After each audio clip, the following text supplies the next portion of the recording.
Hello, and welcome to your regularly scheduled test of the emergency detaco system.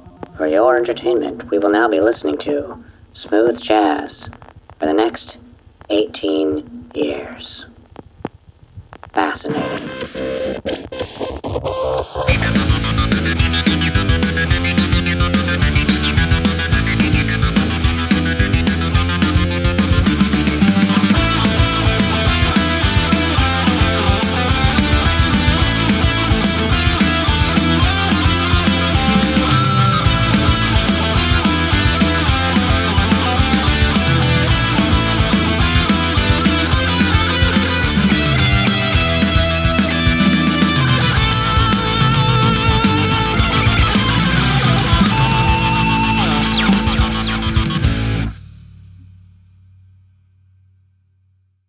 Hello, everyone. I am here at the Tomodachi Brothers Anime Podcast with my fellow hosts, Mr. Cog. Hello, everyone. And the one and only Hipster Snek. You can call me Snek for short. And I am Ditaku. Tomodachi Brothers Anime Podcast was going to be a review show where we break down the plot, characters, themes, and various other points of shows chosen at random. Let's begin. So the question here is, what is the one? What is that one anime that got you really into liking anime? Cog, what about you? I would say the first anime that really captured my attention was a show called Robotech. I found out later that it was like a redub version of the show Super Dimension Fortress Macross. And it was like the first series in what is now the Macross franchise. When I think back when I was a kid, don't exactly remember what age I was, but felt like a lot of the Western cartoon shows at the time were like really pandering to kids. There were really only a few shows that really grabbed me and kind of made me feel like, I don't know, they kind of respected my intelligence a little bit more. And that was essentially, it was Batman the Animated Series, and when I found the show Robotech, because, well, I mean, first off, it had jets that could transform into robots, but on top of that, it like had a moving narrative, cool characters that developed relationships, or, oh man, even get killed. And then I think it was that like adult content that really kind of grabbed me as a kid. After I got into that show, stuff like Gundam was a super easy sell. And I actually found out that some of my family members at the time were also really into anime, and they introduced me to Akira, Ghost in the Shell, Princess Mononoke, and some of the early Ghibli stuff. And I'll admit that kind of made me become a bit of a purist, because I had this attitude like, oh man, if you haven't seen these movies or you don't own a copy of them, then you can't call yourself a real anime fan. And yeah, I'd say probably at that point I was hooked. Awesome. Fascinating. So, Mr. Snek, what about yourself? When I was a little kid, I saw episodes of Speed Racer, but I didn't even know that was from Japan till years later. The actual show that really hooked me in was Ronin Warriors. I had a lot of friends who are anime fans already, who are watching Dragon Ball and Sailor Moon were the big two. But I was like, Ronin Warriors is the coolest show from Japan, obviously. I loved that they took the essential superhero team formula, added in elements of like the samurai code of honor and all that good stuff. And it was just a really fun action series. And from there going forward, I was hooked. Awesome. As for myself, I know this isn't going to be original at all, but honestly, the first one I can remember that is mine was Cashern. And I didn't even know that it was Cashern. It was just that one cool show whereupon the one robot guy blew up a lot of bad robots and had a cool robot dog. It was years and years later that I discovered what it was. But it was Dragon Ball, or actually Dragon Ball Z, the Ocean dub, that really got me into it. Yes, is it corny? Absolutely. Was it censored to all heck? Also, yes. I mean, even as an 8-year-old, when I watched it, I knew what they meant when they said, "Oh, we're being sent to another dimension." I knew what it was. They were getting exploded. They were dying. But at the same time, the fact that they had the gut, kind of what you were talking about there, Cog, about the fact that they had the guts to actually kill the main character at the very beginning of the show, that blew my mind when I was 8. And even though it's very silly, I still like it a lot even now. So that's what it is. So, moving on. What is your most beloved anime trope, and what is your most loathed anime trope? Let's start off with Mr. Cog again. My most favorite anime trope, I guess I like a lot of the big, over-the-top, courageous, larger-than-life heroes, stuff like Gurren Lagann and Gao Geiger. I guess that would be super robots. I also like a lot of like hard science fiction and world building and things, and Gundam has a lot of that. So I guess the answer would be mecha and super robots in that case. Stuff I hate, I would say shows with like lots and lots of filler. I just... Well, that's kind of just a consequence of, the ongoing anime. Yeah, see, that's probably one of the problems I have. I tend to enjoy more shows that feel, I guess, more tight and focused for some of these shows that just keep going on and on and on for like 500, 600, 700 plus episodes. I feel like most of them usually get really dull and hard for me to get through. Well, I recommend don't ever watching One Piece then, because my goodness. That's one, yeah, that would be one that I have not gone through yet, because I know it's like 70% filler. Yes, it kind of is. All right, so Mr. Snek, what about yourself? What's your favorite trope and one you just cannot stand?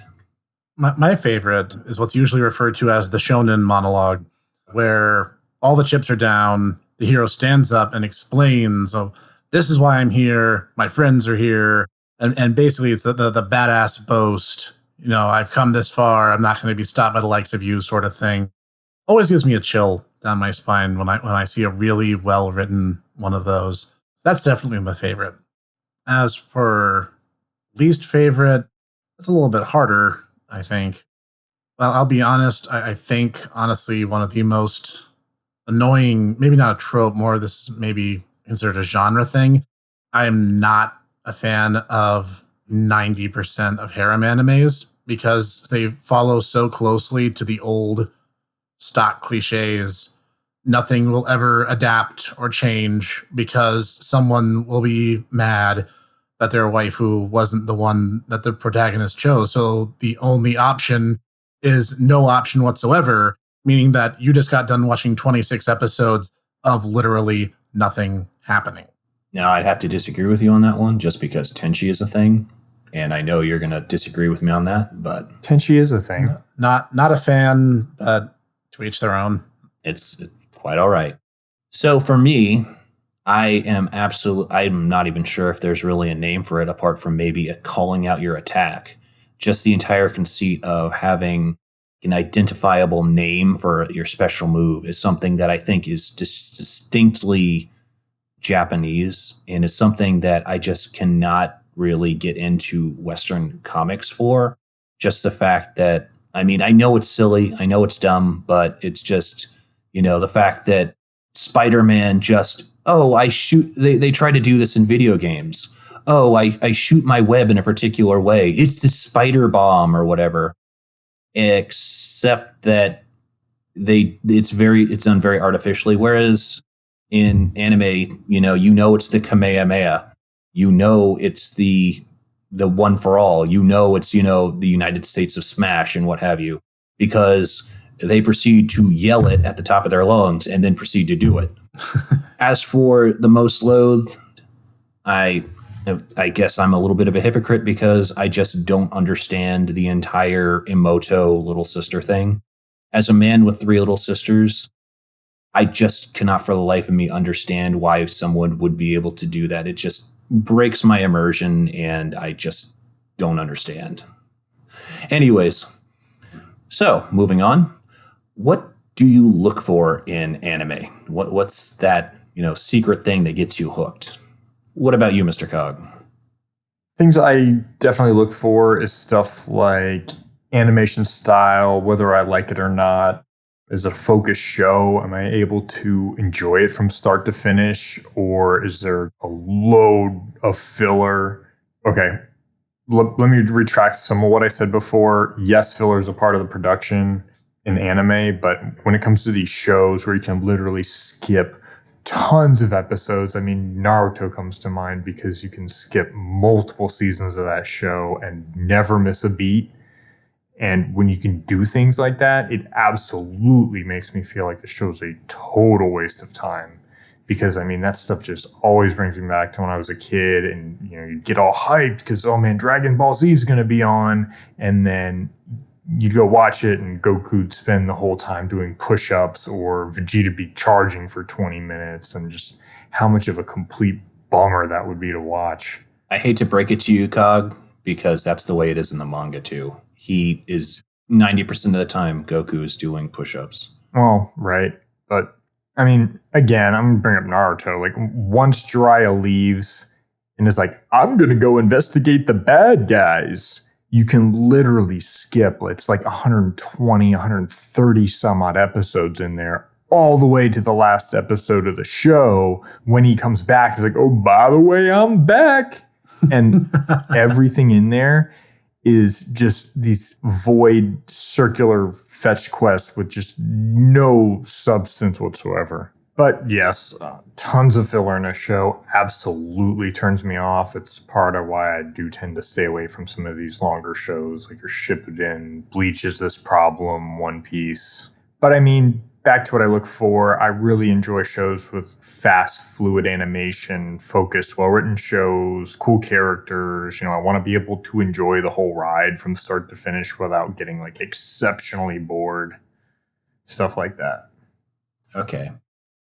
Well, I think it's a little bit, I'm not sure exactly what to say, a little bit unfair to compare Naruto, which is a TV series that has to try and keep pace with the manga, which is honestly the main problem with Naruto, is that it was trying to keep pace with itself. I know this is absolutely ridiculous. I'm defending Naruto all shows. But the problems endemic with Naruto are kind of endemic with a lot of shows. And that's unfortunately kind of the facts that matter in the industry. But yeah, and I mean, the West just got a big wake-up call with it with the current ball drop with Game of Thrones, and it sucked. Everybody knows it sucked. And it, you know, you can try and apologize for it all you want, but it was a waste of time. Unfortunately, it's that, oh man, we've run out of material and now somebody else has to fill it in. Well, and then, you know, there's the drop in quality. And yeah, pacing can make or break a show, though. It really does. That is true. Anyways, let's move on to Mr. Snek. What about you yourself, sir? What do you look for in an anime? Generally, if there's even like one interesting character, I'll watch the entire show on behalf of the character that I like. And I'm not too picky about animation style because some things have surprised me. If you've ever seen it, the movie My Neighbor the Yamadas is deliberately drawn in this really simplistic style, but it tells such a fun story.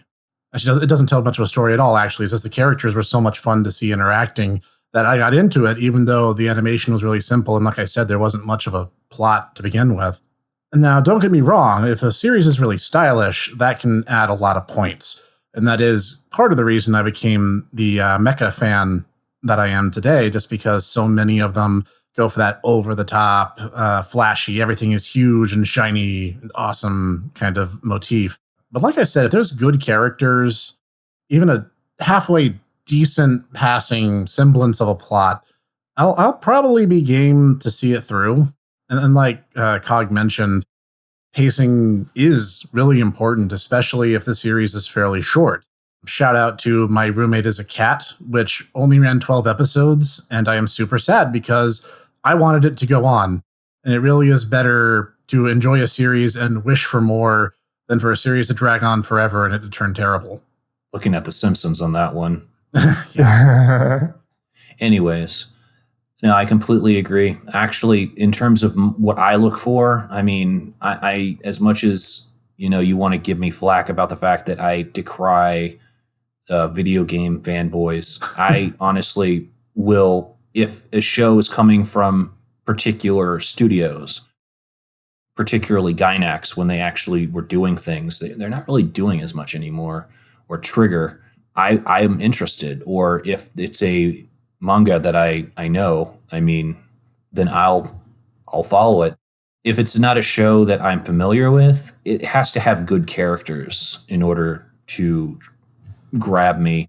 And I mean, also on top of that, I am kind of a sucker for shonen battle series. That's just kind of my thing. Anyways, so the $1 million question, gentlemen, what is your favorite anime? So, Mr. Cog, cards on the table. What is your favorite anime? If you're going to make me pick one. Yes, sir. Gun to your head. I'm going to, gun to my head, I'm going to say one that you actually introduced me to, and I'm going to say Gurren Lagann. Absolutely. Guilty as charged on it hits all the right points for me. It's fantastic. I love the animation. I love the characters. It's got a great pacing to it. It's a full arcing story, coming of age story, the epic heroes, the awesome, fast, fluid combat. It's funny. It's hits you on every level. It really is the anti-Evangelion, isn't it? It really is. All right. So, gun to your head now, Mr. Snek. You are in the hot seat. What is your favorite anime? This my review of Monster Rancher 4 is going to prove I am not great at moments like these. But if pressed, and you asked me like that one anime that I could watch over and over and over again, and I never get tired of it, I would probably say Log Horizon. For those who don't know, it's a shonen action series that reels you in with an isekai setting and a really brisk, action-oriented intro, and you'll stay for the political and economic discussions that happen afterwards, because the main character gets by not because he is too strong, but because he's actually really smart and able to work with what he has. Stuff. I would hesitate to call it an action series, really, though. I mean, it's a certain meme I saw once proves it's not so much action as it is more just isekai politics, but that's just kind of me, splitting hairs. Yeah, well, I mean, the intro kind of reels you in with action sequences and to get you kind of used to how the world works. Yeah, that is true. As opposed to myself, I suppose I'm pointing the gun at me now. If we're including the manga, I'd have to say Medaka Box. I know, no surprise here to my fellow hosts, I sing this media franchise's praises every day. For those not in the know, it is written by the auteur Nisi Oisin, also who has done the Monogatari metaseries, and is basically the closest thing I've seen to a show that actually not only homages but also kind of criticizes just shonen battle series in general and their tropes, their characters, and just kind of the way that also the industry treats them, both kind of through the series and also through the characters as well. So, thank you very much for listening today. Join us next time where we take a look at Season 1 of JoJo's Bizarre Adventure. See you there, and have a wonderful rest of your day.